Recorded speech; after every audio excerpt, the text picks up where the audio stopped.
那时候是蔡生中主任，他就过来看，他发现他的瞳孔有感觉好像有那么一点点希望，对，所以就问我们说，那要不要给他给我们，然后一点机会。你好，我来居家。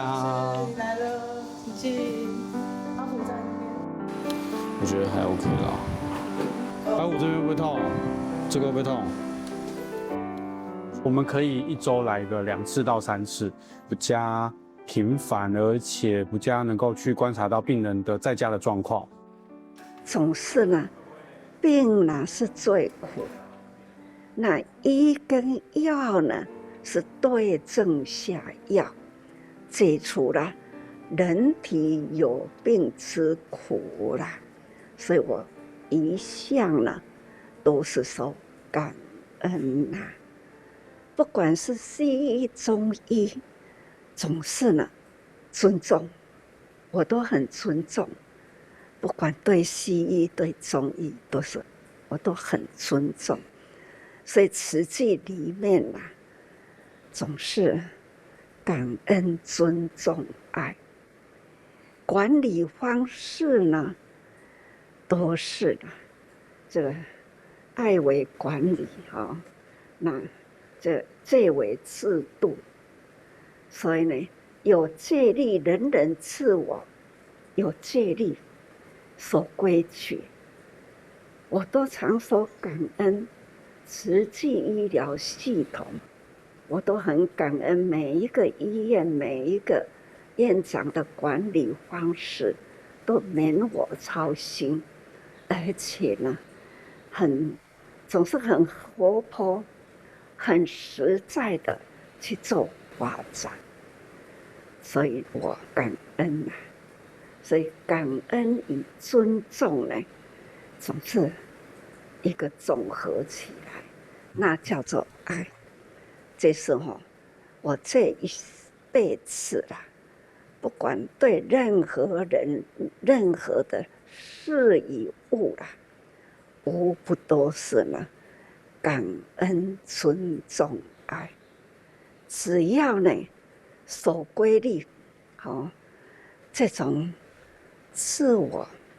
要自我守规啦，那对人呢要有爱啦，这自觉觉他自我管理，总是呢相信呢，凡事都是离不开这样的制度，凡事都离不开呢人与人之间的和和互协。这种和和互协啦，那互相呢尊重感恩啦，我相信任何一件事啦都会做得很美好。东部的病人的需求事实上是翻倍的，就是每年都会有接近这个100位的病人会接受这样的一个手术。那也因为这样子，事实上我们整个团队在成长，技术在成熟，那效率在提升。所以医疗也要跟着时代进步而积极。所以说，这都是我们用心用爱来推动。全院不管是医疗、行政各部门，都要有和和互协。但是对病患呢，更需要有医病之间那样的和和互协。病患需要守什么样的生活的规矩方向，医师也要用教育的方式。所以说，对病人也要如父母照顾孩子，也要如老师在教导学生，这种的情一定要汇合起来。所以呢，很感恩。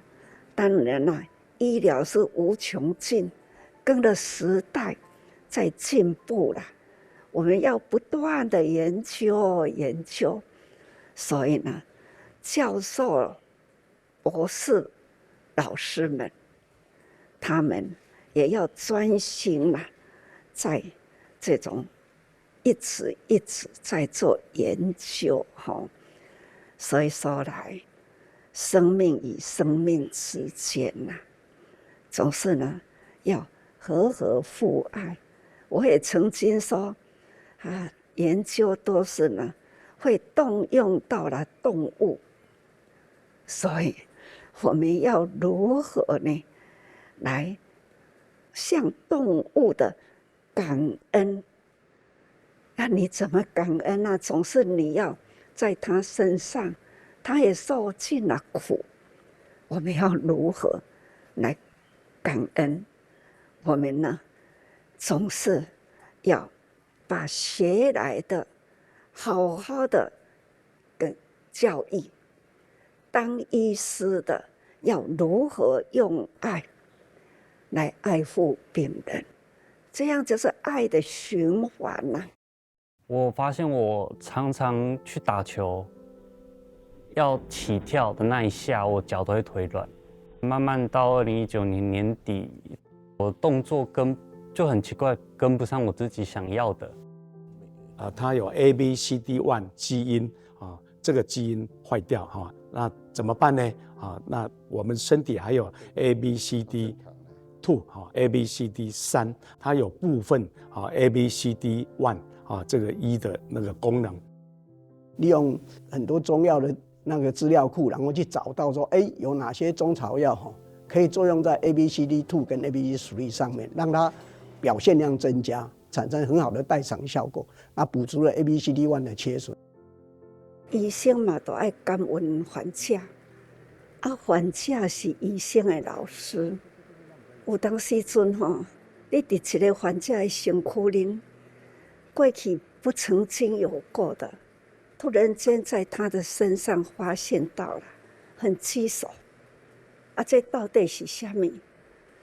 医生无用功就袂用的，要去追踪等等等等，发现到了，这是某一种细菌，某一种很复杂在他的身躯里出现出来。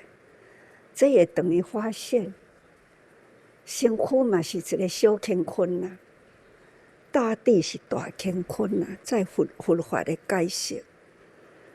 所以大小乾坤是三罗万象，要会当捌甲真清楚很难。不过要坚守在经常的基本，做人的基本。虽然佛法的道理遐尼多，只要会当修定五戒十善，这都感恩、尊重、爱都拢包伫内底。这是做人真重要的这个品德基准。拢定讲守志奉道，医生选择的志，那就是医道。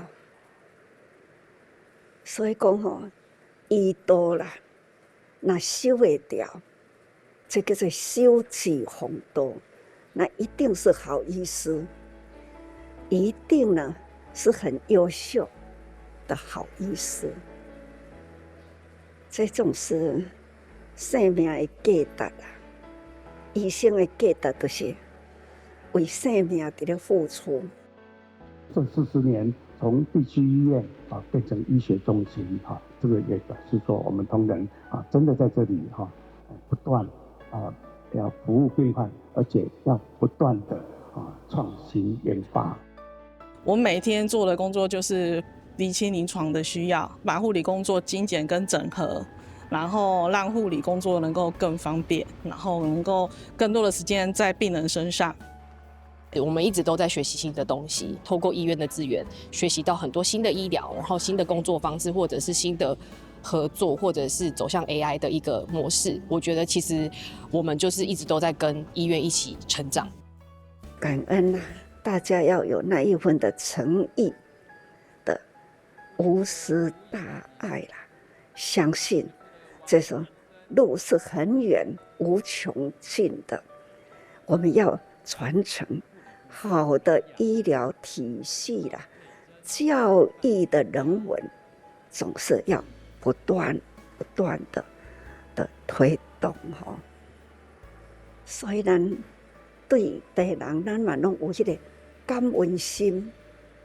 一寡好医生啦，对病人迄种的感恩心甲尊重心，我们的医师都有。虽然讲哦，我若对患者讲话，对咱的慈济人，就说恁爱感恩医护；我若对医生讲话，就是恁爱感恩。不管是济公患者，彼此感恩啦，互相尊重，这是咱慈济的可贵啦的体系。